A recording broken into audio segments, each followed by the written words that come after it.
Welcome to the School of Mythosynthesis. We're Katie and Peter, and we're honored to guide you on a journey of awakening, alignment, and becoming. Every week, we bring you tools, teachings, and transmissions designed to enable you to embody your true essence and live from the inside out with clarity, sovereignty, and passion. So, today we're going to explore the archetypal journey through preparation, journey, and return. And we're going to look at a way that we can pair up the archetypes and that will help us grow in wholeness. We'll learn how to balance the opposites like the innocent and the orphan, the ruler and the magician, so that we can move beyond polarity and integration. And so I did this little sign here. Peter, would you be willing to enlighten us about what I was doing with my hands when I did that? Absolutely. And it's always nice joining you, Katie, to discuss, archetypal awakening. One of the things that I love about the way Caroline Pearson explains the parents is that she uses the Star of David and she, how the two triangles, one right side up and the other one inverted. And she explains how they balance each other out. So in the preparation stage, we have, two sides, two archetypes, and when those two archetypes meet, they create a pair that can balance each other out, balance their strengths and balance their weaknesses out. So it's quite a beautiful visualization of pairing the archetypes. That's really beautiful. And it's fun to see because we have gone through the 12 archetypes and seeing them individually, and then seeing how when we pair them up, it creates a whole new power stance. And so just figuring out how we can weave them together, and then we can integrate our ego, soul, and self. Absolutely. The star reminds us that every archetype has a counterpart, and that wholeness isn't about choosing one archetype versus the other. It's about weaving them together so that the ego, the soul, and the self can be fully integrated.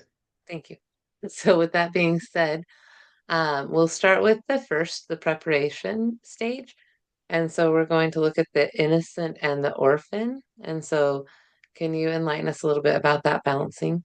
Yeah, for sure. When we think about the innocent, naive, he just wants to get out there, and the orphan is more of trying to prevent risk, right? Abandonment. It has that fear, the shadow side of abandonment. But balancing those two energies together, innocent balances with resilience. The resilience part is like, hey, even though we are innocent and we want to get out there and just believe that everything is good, we still have the resilience to push forward and ensure that we're taking the right types of risk. And so it's a very good balance between the innocent and the orphan to create what's called a divine child, more of an intelligent child that is able to be free and explore at the same time, knows when to set the right boundaries. And then also we have the pairing of the warrior and the caregiver. The warrior is like plan, go, we have to get this done, and courage and ability to produce results, while the caregiver is more compassionate and thoughtful. And so when we balance those together, we get, the courage to be compassionate in our endeavors. And that's a quite beautiful way of looking at in the first aspects of our lives, the preparation stage, how we have the divine child and the archetypal parent, the combination of the warrior and the caregiver, providing for us this nurturing of self and others. It's really fun, and it's fun to, and I invite us all to think about those stages of development, right? I can see myself, even as a 42-year-old woman, sometimes I play that child where I'm really optimistic and curious, and then sometimes I'm like that victim where I'm like, oh, you're going to abandon me or whatever. And so it's really beautiful when we can bring awareness to, because we're cycling in these different behaviors and different roles and patterns all the time. So to be able to bring that awareness so that we can pair them up to create, like you said, that ability to nurture ourselves and then to nurture others as well. And so if you do like this topic, definitely make sure to like and subscribe to our channel, and definitely share if you think that your friends and family would love this so much too. And we do also ask you, like, have you noticed a time where you've been too naive or too cynical? And do comment in the comments below. We do learn from each other and we grow together. And so it's fun to be able to, and later on we will talk about this, but I'm going to bring it up now, to be able to laugh at ourselves and have compassion as we grow, because We're in Earth School and we're here to grow. We can Absolutely. also ask, oh, go ahead. Yeah, absolutely, absolutely. And thinking about, I think that's to your point, the seeker and the lover, right? And the next, archetypes that fuse together, that explorer, we're out there, even though we're seeking and life might be not unsure or certain, but to your point, we can laugh at every moment. And the balance between the seeker and the lover again is that curiosity with devotion. So a person is not just scattered, they also have a specific plan, a specific direction, a specific passion that they're curious about. And we can also, pair up, what Carl Pearson has done also is pairing up the creator and the destroyer archetype, or we can say the not just the destroyer, but the transformer, the archetype that transforms the inner psyche. And that creates innovation and balance and letting go, right? We let go of the old things in order to create something new with that energy because we're given a finite amount of energy to utilize in our daily experiencing. And in regards to that second journey stage, that's the rebirth process and also the promised land. The promised land is the creator and the destroyer together. They create that triangle. And it's transformational, a transformation leading into belonging. You transform and then you belong to a new group of people, you belong to a new way of being, essentially. So that's taking a look at the second stage of the this defined journey. Yeah, I like looking at like for my life, for example, sometimes I get so many opportunities and I keep just taking them, and then all of a sudden I'm like, I'm so overwhelmed. And so when we can actually take that time to destroy some stuff, and it's not a bad thing, it's just a catalyst for change in our lives. And sometimes we have to always, if you want something new, you always have to destroy the old. And just as we are moving forward, because Peter and I often talk about a lot of these topics with the veil lifting, and we have to become our own parents, right? And then also, how do you make that next choice? Well, follow your heart and follow what brings you joy and bliss, because that's truly what's going to take you to your higher self's purpose. And along the way, we're going to tell you now it's going to be uncomfortable, but get Mhm. comfortable being uncomfortable and it will be okay. So, with that being said, the questions that we ask you, and again, feel free to write in the comments below, what old identity are you ready to release? And how can I open my heart while staying grounded in love? One of my mentors, sometimes I can be very sandpapery with her because, she's stretching me out of my comfort zone. And so that's my reaction and restriction is to just get bound up. And she always says, what would love do? And so it's really nice to be able to ground ourselves in our hearts and to come from that space rather than our sometimes reactive space. Absolutely, absolutely. And now the third category in this hero's journey, we go from the preparation stage to the journey to the return, meaning that the hero has come back with a prize, they come back with new skills, new understanding, wisdom. And in that state, we have the ruler and the magician being fused together to create this redemption, right? Leadership guided by inner transformation. This individual has now become is now able to self-lead them to self-led, meaning that they are taking full responsibility for all of the thoughts that are going in their psyche and all of the feelings and taking responsible for their kingdom. The internal psyche is referred to as the kingdom. And we have that sage and that jester, that fool coming together, creating that wise fool, and that's what we call enlightenment. It's being able to live in the moment with joy and with wisdom. Wisdom is balanced out together with joy and humor, and that is actually what enlightenment is, being able to see the whole cosmic drama, as a joke or a cosmic joke, and being able to laugh about it because what we're looking for in life, each one of us every day striving, searching, it's already contained within us. And so the cosmic joke is that we're searching externally for everything that we already have internal to ourselves. We have all the gold, we have everything. By being able to choose the highest and the best thought in the moment, we know that we are already infinite beings, and everything external to us is a projection of the internal.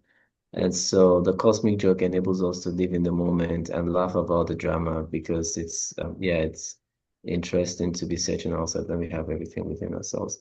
And that's responsibility and freedom, right? The responsibility to know what to create, how to create, and with whom to create in order for a person to bring divinity on earth.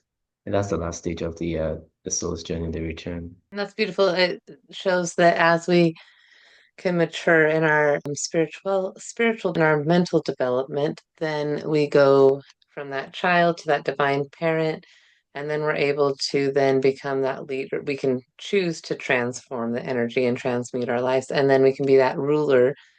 And truly, if we want to be any type of leader, we have to have that self leadership to be able to give that outward. If you don't have oranges, you can't give anybody an orange. Also thinking about the state of the world, and right now we are being called to be those self leaders. And so when we can take time to have this consciousness of our thoughts and awareness of, ooh, am I really wanting to play that role or play this role? Then we can start to live from, like you said, a place of responsibility and freedom. And that's what I think that we're all really going for. So and I do really like that you brought up the cosmic joke and just like we said earlier, remembering to laugh at ourselves and have compassion. We are believers that we create our own reality with our thoughts. And so just getting more awareness of our thoughts. And when we have those thoughts, laugh and be like, you know what? I can show up to my mentor sandpapery, or I can laugh at myself, get over my ego, and soften and actually grow so much more. And so it's a really beautiful thing when we can do that. And Yes. it's not always easy. So again, just being patient with ourselves. So knowing that, yeah, we're creating that wholeness and life becomes less about polarity and more about that full cycle of being and actually just being able to live and be instead of having to try to make others happy and do this and that. Like we get to move from a space of just inner knowing.